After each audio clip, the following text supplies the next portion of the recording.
Hello दोस्तों, आज मैं आपके लिए फिर से लेकर आया हूँ राजस्थान जीके के 20 वेरी इंपॉर्टेंट क्वेश्चन। देखिए दोस्तों, आज राजस्थान जीके के अपन 20 क्वेश्चन सोल्व करेंगे।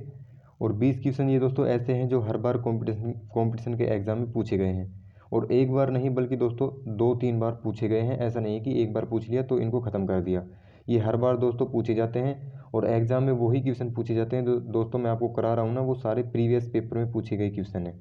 तो इनको ध्यान से अपन एक एक करके सोल्व करते हैं। तो चलिए, अपना पहला क्वेश्चन है दोस्तों, 18वीं सदी में मराठों ने राजस्थान के किस हिस्से पर कब्जा कर लिया था।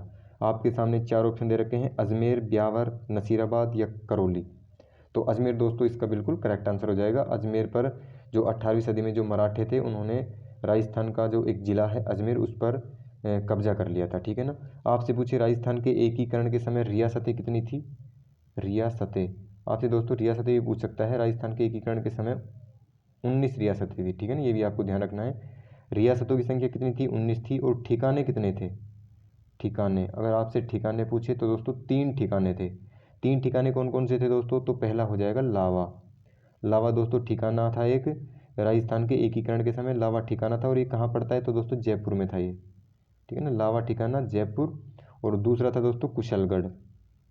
कौन सा था, कुशलगढ़। कुशलगढ़ कहाँ है दोस्तों, तो कुशलगढ़ पड़ता था बांसवाड़ा में। बांसवाड़ा, ठीक है ना, कुशलगढ़ बांसवाड़ा। और एक दोस्तों था नीमराणा। नीमराणा कहाँ है, नीमराणा, नीमराणा दोस्तों है अलवर में। ठीक है ना, अलवर। नीमराणा एक तहसील है जो कहाँ पड़ती है, अलवर में पड़ती है। तो आपसे पूछा था 18वीं सदी में मराठों ने राजस्थान के किस हिस्से पर कब्जा कर लिया था। तो अजमेर पर इसका बिल्कुल करेक्ट आंसर हो जाएगा। रियासतों की संख्या राजस्थान के एकीकरण के समय थी 19। और ठिकानों की संख्या दोस्तों 3 थी। ये भी आपको पता होना चाहिए। ठीक है ना। अपना अगला क्वेश्चन देखते हैं दोस्तों। अगला क्वेश्चन है, राजस्थान के किस राज्य के शासक को महारावल कहा जाता है। आपके सामने चार ऑप्शन है दोस्तों, बांसवाड़ा, झालावाड़, भीलवाड़ा या डूंगरपुर। तो डूंगरपुर इसका बिल्कुल करेक्ट आंसर हो जाएगा दोस्तों। राजस्थान के किस राज्य को, यानी राजस्थान के कौन सा ऐसा जिला है राजस्थान का जहाँ के राजा को महारावल कहा जाता है। तो डूंगरपुर के जो राजा होते हैं दोस्तों, जो शासक होते हैं, उनको कहा जाता है महारावल। डूंगरपुर की दोस्तों अगर बात करें अपन, तो डूंगरपुर की स्थापना कब हुई थी। तो 1358 में डूंगरपुर की स्थापना हुई थी। ठीक है ना, 1358 में डूंगरपुर की स्थापना हुई थी। और की किसने थी, तो दोस्तों डूंगर सिंह ने की थी। डूंगर सिंह जी के नाम से ही दोस्तों डूंगरपुर जिले का नाम पड़ गया था। डूंगर सिंह ने इसकी स्थापना की थी 1358 ईस्वी में।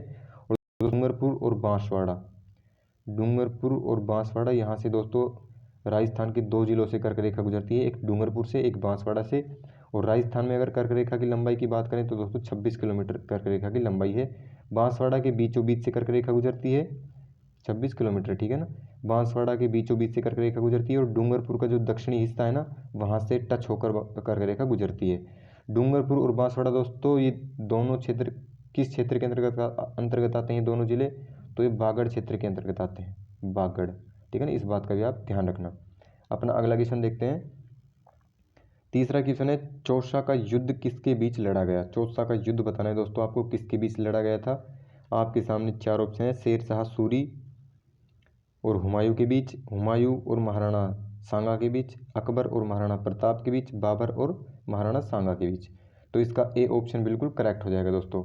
चौसा का युद्ध है वो शेर शाह सूरी और हुमायूं के बीच लड़ा गया था, जिसमें शेर शाह विजय हो गए थे। ठीक है ना, शेर शाह इसमें दोस्तों जीत गए थे, जीत गए थे। देखिए दोस्तों, चौसा के युद्ध की बात करें तो चौसा कहाँ पे पड़ता है। चौसा, चौसा दोस्तों बिहार में पड़ता है। ठीक है ना, चौसा कहाँ पड़ता है, बिहार में पड़ता है। और चौसा का युद्ध दोस्तों हुआ कब था। चौसा का युद्ध कब हुआ था दोस्तों, तो आपसे पूछे चौसा का युद्ध कब हुआ था। तो चौसा का युद्ध दोस्तों 26 जून को हुआ था। ठीक है ना, 26 जून 1539 को, 26 जून 1539 को चौसा का युद्ध हुआ था। ये भी आपको पता होना चाहिए। ठीक है ना, और शेर शाह सूरी इसमें जीत गए थे। अपना अगला क्वेश्चन देखते हैं। अगला क्वेश्चन है जो दोस्तों, जोधपुर राजाओं के समय कौन सा धर्म अधिक लोकप्रिय था। सिख धर्म लोकप्रिय था, ईसाई धर्म लोकप्रिय था, मुस्लिम धर्म लोकप्रिय था, या फिर हिंदू धर्म लोकप्रिय था। तो दोस्तों हिंदू धर्म इसका बिल्कुल करेक्ट आंसर हो जाएगा। राजपूतों के समय कौन सा धर्म था, हिंदू धर्म लोकप्रिय था। अपना अगला क्वेश्चन है दोस्तों, बसंती नामक किले का निर्माण करवाया था, यानी बसंती नामक किला है उसका निर्माण किसने करवाया था, ये आपसे पूछा है। आपके सामने दोस्तों चार ऑप्शन है, राणा सांगा ने, राणा कुंभा ने, राव जोधा ने या राव बीका ने। तो दोस्तों महाराणा कुंभा इसका बिल्कुल करेक्ट आंसर हो जाएगा। बसंती नामक किले का निर्माण किसने करवाया था? महाराणा कुंभा ने करवाया था। देखिए दोस्तों, बसंती नामक किला है वो है कहाँ पे? तो दोस्तों वो सिरोही में है। ठीक है ना, सिरोही क्या है? तो राजस्थान का एक जिला है सिरोही, ध्यान रखना। तो सिरोही में है बसंती नामक किला। देखिए दोस्तों, मेवाड़ में टोटल अगर आपसे किले पूछे कितने किले हैं, तो दोस्तों 84 किले हैं। मेवाड़ में 84 किले हैं, जिनमें से 32 किलो का निर्माण 32 किलो का निर्माण है वो था। ठीक है ना, 32 किलो का निर्माण किसने करवाया था? कुंभा ने करवाया था। 84 जो किलो में से 32 किलो का निर्माण कुंभा ने करवाया था। और इन 32 किलो में से दोस्तों एक किला का नाम है बसंती नामक किला, जो कहाँ पे पड़ता है? सिरोही में पड़ता है। इंपॉर्टेंट बात है दोस्तों, इसको ध्यान रखना। ठीक है, अपना अगला क्वेश्चन देखते हैं। अपना अगला क्वेश्चन है, विश्व की सबसे बड़ी तोप जो पहिए पर रखी है उसका नाम क्या है? दोस्तों विश्व की सबसे बड़ी तोप है, ये कहाँ पे है? तो दोस्तों ये है जयपुर में। ठीक है ना, इसका भी आपको पता होना चाहिए कहाँ पे है, तो जयपुर में है। और ये दोस्तों पहिए पर रखी हुई है, इंपॉर्टेंट बात है, पहियों पर रखी हुई है। उसका नाम क्या है? आपके सामने चार ऑप्शन है, जार तोप है, जमजमा तोप है, या पोफोर्स तोप है, या जयबान तोप है। तो इसका डी ऑप्शन बिल्कुल करेक्ट हो जाएगा, जो कहाँ पे है? जयपुर में स्थित है जयबान तोप। इंपॉर्टेंट बात है, इसको ध्यान रखना। देखिए दोस्तों, जयबान तोप का आपसे पूछे निर्माण, यानी इसके निर्माण कब हुआ था और किसने करवाया था, तो इसका निर्माण की बात करें तो दोस्तों 1720 ईस्वी में इसका निर्माण करवाया था। और करवाया किसने था? तो दोस्तों जयसिंह ने करवाया था। इंपॉर्टेंट बात है, ध्यान रखना। ठीक है ना, जयसिंह ने इसका निर्माण करवाया था। कब करवाया था? 1720 ईस्वी में सवाई यानी राजा जयसिंह ने करवाया था।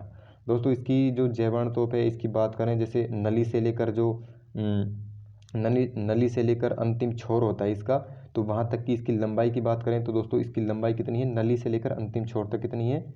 31 फीट और 3 इंच है। इंपॉर्टेंट बात है दोस्तों, ध्यान रखना। नली जयबान तोप की नली से लेकर जो अंतिम छोर है उस तक की लंबाई कितनी है? तो 31 फीट है और 3 इंच है। और इसकी लंबाई जैसे दोस्तों, इसकी लंबाई का टेस्ट करने के लिए एक बार फायरिंग टेस्ट की गई थी इसकी, जैसे पता करने के लिए कि भाई यह कितनी दूर तक मतलब फायरिंग कर सकती है। तो इसका एक टेस्ट किया गया था। टेस्ट किया गया तो दोस्तों उसका एक गोला है वो चाकसू में जाकर गिरा था। ठीक है ना, कहाँ पे? चाकसू। चाकसू कहाँ पड़ता है? तो चाकसू दोस्तों जयपुर में, जहाँ पे शीतला माता का मेला लगता है। शीतला माता यानी गधों वाली देवी। ठीक है ना, जहाँ जिसकी जो खंडित मूर्ति है उसकी पूजा होती है वहाँ पे, चाकसू। तो दोस्तों ये जयबान तोप चला गई थी, तो इसका एक गोला है वो चाकसू में जाकर पड़ा। और इस तोप से दोस्तों एक तालाब बन गया था वहाँ पे। ठीक है, वहाँ पे एक तालाब बन गया था, कहाँ पे? चाकसू में। टेस्ट करने के लिए चलाई गई थी, यानी उसकी फायरिंग चेक करने के लिए कितनी दूर ये फायर करती है, तो उससे एक तालाब बन गया था, चाकसू में जाकर वो गोला गिरा था। इंपॉर्टेंट बात है, ध्यान रखना। अपना अगला क्वेश्चन देखते हैं, जैसलमेर का किला किस पत्थर से बना है? वह है दोस्तों, पत्थर बताना है, पीला पत्थर है, भूरा पत्थर है, या सैंड स्टोन पत्थर है, या लाल पत्थर है। तो दोस्तों इसका करेक्ट आंसर हो जाएगा पीला पत्थर। पीला पत्थर। जैसलमेर का किला दोस्तों, जैसलमेर का जो किला है उसको अपन सोनार किला बोलते हैं। ठीक है ना, क्या बोलते हैं? सोनार किला। सोनार किला या फिर स्वर्ण किला।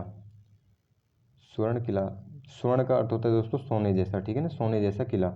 स्वर्ण किला क्यों बोलते हैं दोस्तों? क्योंकि जैसे जब सूर्य उदय होता है तो जो सूर्य से लाल किरणें होती है वो पीले पत्थर होते हैं, इन पीले पत्थरों पर पड़ती है तो सोने जैसा आभास होता है, यानी यह किला है वो सोने जैसा दिखाई देता है, इस वजह से इसका नाम पड़ गया स्वर्ण किला। ठीक है, इंपॉर्टेंट बात है दोस्तों, इसको भी आप ध्यान रखना। अपना अगला क्वेश्चन देखते हैं। अपना अगला क्वेश्चन है, किस दुर्ग को सोनार दुर्ग कहा जाता है? तो ये दोस्तों ये तो मैंने आपको अभी बताया था, जैसलमेर के किले को कहा जाता है सोनार दुर्ग या सोनारगढ़ का किला। अपना अगला क्वेश्चन है, सिवाना दुर्ग किस जिले में स्थित है? सिवाना दुर्ग दोस्तों ये भी आपको पता होना चाहिए, आपके सामने चार ऑप्शन है, जोधपुर में है, बाड़मेर में है, जैसलमेर में है, या चित्तौड़गढ़ में है।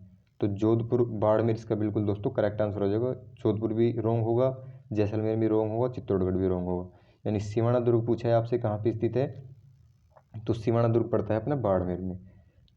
ठीक है, अपना अगला क्वेश्चन देखते हैं, कुचामन दुर्ग किस जिले में स्थित है? दोस्तों राजस्थान के किस जिले में कुचामन दुर्ग है, ये आपको बताना है।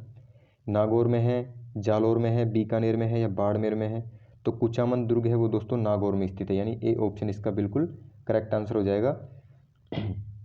देखिए दोस्तों, जो कुचामन दुर्ग है वो नागौर में स्थित है, और राजस्थान का जो सबसे पुराना किला है, जो राजस्थान के सबसे प्राचीन किले हैं ना, जो पुराने किले हैं उनमें से गिनती होती है इसकी कुचामन दुर्ग की। ठीक है ना, कुचामन दुर्ग की जो राजस्थान के सबसे पुराने किलों में से गिनती होती है, यानी इसको भी अपन पुराना किला बोलते हैं, पुराना किला। ठीक है, इसको भी अपन पुराना किला बोलते हैं। अपना अगला क्वेश्चन देखते हैं। अगला क्वेश्चन है, किस किले में किस मुगल बादशाह ने एक रात गुजारी थी? तो दोस्तों ये क्वेश्चन थोड़ा मिसप्रिंट हो गया, यहाँ पे लिख लो बाला। बाला किला है, ठीक है ना, बाला। अब क्वेश्चन अच्छे से बन जाएगा। बाला किला में, यानी बाला किला में किस मुगल बादशाह ने एक रात गुजारी थी? तो ये आपको बताना है। आपके सामने 4 ऑप्शन है, अकबर ने, शाहजहाँ ने, जहांगीर ने या हुमायूं ने। तो हुमायूं इसका बिल्कुल करेक्ट आंसर हो जाएगा दोस्तों। जो बाला किला है वो कहाँ पे पड़ता है? तो वो दोस्तों अलवर में है। बाला किला कहाँ पे? अलवर में है। और दोस्तों इसको पहाड़ी किला भी बोलते हैं, पहाड़ी किला। और इसका इम्पोर्टेंट नाम और है दोस्तों, इसको कुंवारा किला बोलते हैं, कुंवारा किला। कुंवारा किला क्यों बोलते हैं दोस्तों? क्योंकि इस पर नहीं हुआ है, इस वजह से इसको दोस्तों कुंवारा किला बोलते हैं। ठीक है ना। अगर बाला किला की बात करें दोस्तों अपन, तो बाला किला का निर्माण कब हुआ था? तो बाला किला का निर्माण दोस्तों 1550 में हुआ था। 1550 में बाला किला का निर्माण होता है। 1550 क्या है दोस्तों? तो विक्रम संवत है ये, ठीक है ना, विक्रम संवत 1550 में। और किसने करवाया था? तो हसन खां मेवाती ने, हसन खां मेवाती ने बाला किले का निर्माण करवाया था।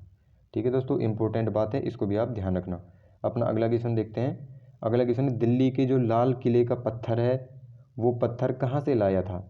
यानी राजस्थान में कहाँ से वो पत्थर लाया गया था?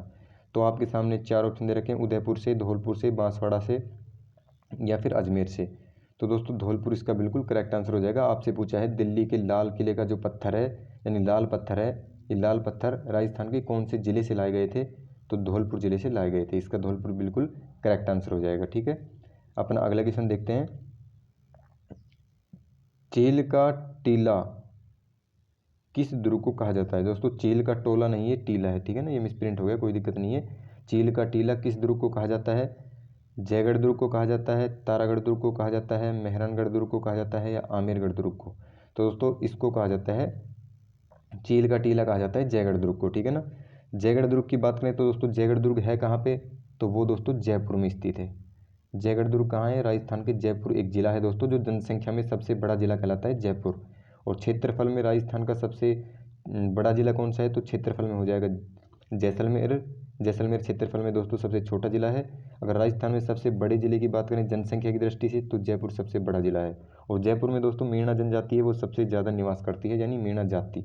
ठीक है, तो चील का टीला है वो जयगढ़ दुर्ग को बोलते हैं। और जयगढ़ दुर्ग का निर्माण किसने करवाया था? तो जयसिंह द्वितीय ने करवाया था, जयसिंह सेकंड यानी द्वितीय। ठीक है, जयसिंह द्वितीय ने जयगढ़ दुर्ग का निर्माण करवाया था। अपना अगला क्वेश्चन देखते हैं दोस्तों। अगला क्वेश्चन है, रणथंभौर के दुर्ग का पतन कब हुआ था? आपके सामने 4 ऑप्शन है, 11 जुलाई 1301 ईस्वी में, 15 जुलाई 1313 ईस्वी में, 11 जून 1301 ईस्वी में या 14 जून 1322 ईस्वी में। तो इसका ए ऑप्शन बिल्कुल करेक्ट हो जाएगा दोस्तों। रणथंभौर दुर्ग के पतन कब हुआ था? तो 11 जुलाई 1301 ईस्वी में रणथंभौर दुर्ग का पतन हो गया था। ठीक है ना। अपना अगला क्वेश्चन देखते हैं। अगला क्वेश्चन है, कुंभलगढ़ दुर्ग की दीवार की लंबाई है। कुंभलगढ़ दुर्ग दोस्तों सबसे पहले आपको ये पता होना चाहिए, जो कुंभलगढ़ दुर्ग है वो है कहाँ पे? तो कुंभलगढ़ दुर्ग दोस्तों कहाँ पे है? कुंभलगढ़ दुर्ग पड़ता है राजसमंद में। कहाँ पे पड़ता है? राजसमंद में, राजसमंद। ठीक है ना। आपसे पूछी है इसकी लंबाई कितनी है, यानी इसकी दीवार है, इसकी लंबाई कितनी है? कुंभलगढ़ दुर्ग की दीवार की लंबाई, तो इसकी 36 किलोमीटर बिल्कुल करेक्ट आंसर हो जाएगा। कुंभलगढ़ दुर्ग के दीवार की लंबाई कितनी है? तो 36 kilometre is the correct answer. अपना अगला क्वेश्चन देखते हैं। राजस्थान के किस किले के पास जैविक उद्यान स्थित है? तारागढ़, लोहागढ़, धानवनगढ़ या फिर नाहरगढ़? तो नाहरगढ़ दोस्तों इसका बिल्कुल करेक्ट आंसर हो जाएगा। जैविक उद्यान कहाँ स्थित है? तो नाहरगढ़ किला is the right answer. Nahargarh किला दोस्तों कहाँ पे है? तो ये पड़ता है जयपुर में। नाहरगढ़ किला कहाँ पे है दोस्तों? नाहरगढ़ जयपुर में है। इसकी दोस्तों इसके निर्माण की बात करें अपन, जो नाहरगढ़ का किला है उसका निर्माण किसने करवाया था? तो जयसिंह ने इसका निर्माण करवाया था। जयपुर के राजा थे दोस्तों, जयपुर के राजा कौन थे? जयसिंह। जयसिंह ने दोस्तों इसका निर्माण करवाया था। और कब करवाया था इसका निर्माण? तो 1734 ईस्वी में। ठीक है ना, इंपॉर्टेंट बात है, इसको ध्यान रखना। 1734 ईस्वी में इसका क्या करवाया गया था दोस्तों? तो नाहरगढ़ किले का निर्माण करवाया गया था 1734 ईस्वी में। ठीक है, अपना अगला क्वेश्चन देखते हैं। अल्बर्ट हॉल कहाँ स्थित है? उदयपुर में, जयपुर में, झुंझुनू में या सीकर में? तो जयपुर इसका बिल्कुल करेक्ट आंसर हो जाएगा। अल्बर्ट हॉल कहाँ स्थित है? तो जयपुर में स्थित है। ठीक है, अपना अगला क्वेश्चन देखते हैं। उम्मेद भवन कहाँ स्थित है? उम्मेद भवन पूछा है दोस्तों, कहाँ पे स्थित है? तो उम्मेद भवन दोस्तों मैं आपको बताना चाहूँगा जो दुनिया के सबसे बड़े निजी महलों में से एक माना जाता है। उम्मेद भवन है वो दोस्तों निजी महल है। निजी बोलते हैं खुद की संपत्ति, ठीक है ना, यानी अपना खुद का निजी महल, इसको निजी महलों में गिना जाता है उम्मेद भवन को। आपसे पूछा है उम्मेद भवन कहाँ पे है? जोधपुर में है, जैसलमेर में, बाड़मेर में, जयपुर में? तो दोस्तों जोधपुर इसका करेक्ट आंसर हो जाएगा। उम्मेद भवन कहाँ स्थित है? तो जोधपुर में स्थित है। यह ताज होटल का ही एक अंग माना जाता है। जो ताज होटल है ना, ताज होटल, उसका दोस्तों अंग माना जाता है। ताज होटल का अंग माना जाता है। ठीक है ना, इंपॉर्टेंट बात है, इसको भी ध्यान रखना। अपना अगला क्वेश्चन है, वही आ गया दोस्तों अपना अगला क्वेश्चन भी।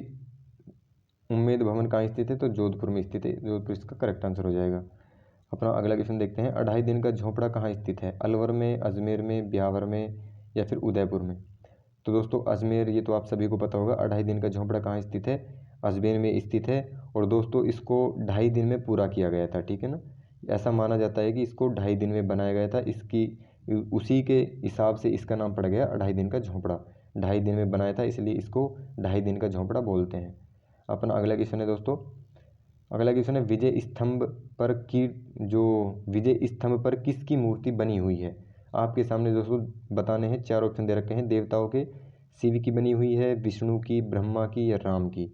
तो विजय स्तंभ पूछा है दोस्तों आपसे, विजय स्तंभ किसकी मूर्ति बनी हुई है? तो दोस्तों विष्णु इसका बिल्कुल करेक्ट आंसर हो जाएगा। विजय स्तंभ दोस्तों कहाँ पे स्थित है? तो ये दोस्तों चित्तौड़गढ़ में है। ठीक है ना, चित्तौड़गढ़। चित्तौड़गढ़ दोस्तों राजस्थान का एक जिला है। तो चित्तौड़गढ़ में दोस्तों विजय स्तंभ स्थित है। जो इसका निर्माण दोस्तों अगर पूछे विजय स्तंभ का निर्माण किसने करवाया था? तो महाराणा कुंभा ने। ठीक है ना, ये भी आप ध्यान रखना, महाराणा कुंभा ने इसका निर्माण करवाया था दोस्तों। और इसका निर्माण करवाया क्यों था? तो दोस्तों सारंगपुर की जो लड़ाई हुई थी 1448 में, 1448 में दोस्तों एक लड़ाई हुई थी सारंगपुर। सारंगपुर इंपॉर्टेंट बात है, इसको ध्यान रखना। सारंगपुर का जो दोस्तों युद्ध हुआ था 1448 में, उसमें दोस्तों जो महाराणा कुंभा और महमूद खिलजी के बीच वो लड़ाई हुई थी, यानी वो युद्ध हुआ था। वो महाराणा कुंभा और महमूद खिलजी के बीच वो युद्ध हुआ था जिसमें महाराणा कुंभा जीत गए थे। और उस जीत के यानी उस विजय के उपलक्ष्य में इन्होंने जो विजय स्तंभ है उसका निर्माण करवाया था। ठीक है, इंपॉर्टेंट बात है, ध्यान रखना। महाराणा कुंभा ने जो महमूद खिलजी थे उस युद्ध में हार गए थे, महाराणा कुंभा जीत गए थे और उस विजय के उपलक्ष्य में ही महाराणा कुंभा ने विजय स्तंभ का निर्माण करवाया था। अगर दोस्तों विजय स्तंभ की बात करें अपन, विजय स्तंभ की जो मंजिल है कितने मंजिला है? विजय स्तंभ, ठीक है ना, विजय स्तंभ कितने मंजिला है? मंजिला की बात करें, मंजिला दोस्तों तो 9 मंजिला है विजय स्तंभ। ठीक है, अगर कीर्ति स्तंभ की बात करें तो कीर्ति स्तंभ दोस्तों 7 मंजिला है। इंपॉर्टेंट बात है, ध्यान रखना। कीर्ति स्तंभ कितने मंजिला है? 7 मंजिल कीर्ति स्तंभ है। और विजय स्तंभ दोस्तों 9 मंजिला है। इंपॉर्टेंट बात है, ध्यान रखना आप। देखिए दोस्तों, अगर आपको यह वीडियो अच्छी लगे तो वीडियो को सब्सक्राइब जरूर कर देना। ठीक है ना, वीडियो को लाइक शेयर सब्सक्राइब कर देना। और दोस्तों हमारा टेलीग्राम पे एक ग्रुप है, हितेश स्टडी ग्रुप करके नाम है, उसको भी आप ज्वाइन कर लेना। उस पर रोज़ जो कंप्यूटर की, रीजनिंग की, मैथ की, इंडिया जी के, राजस्थान जी के, हिंदी, इन सभी की इंपॉर्टेंट क्विज होती है, वहाँ पर आप प्रश्नोत्तरी दे सकते हैं। ठीक है दोस्तों, आज के लिए इतना ही। Thank you.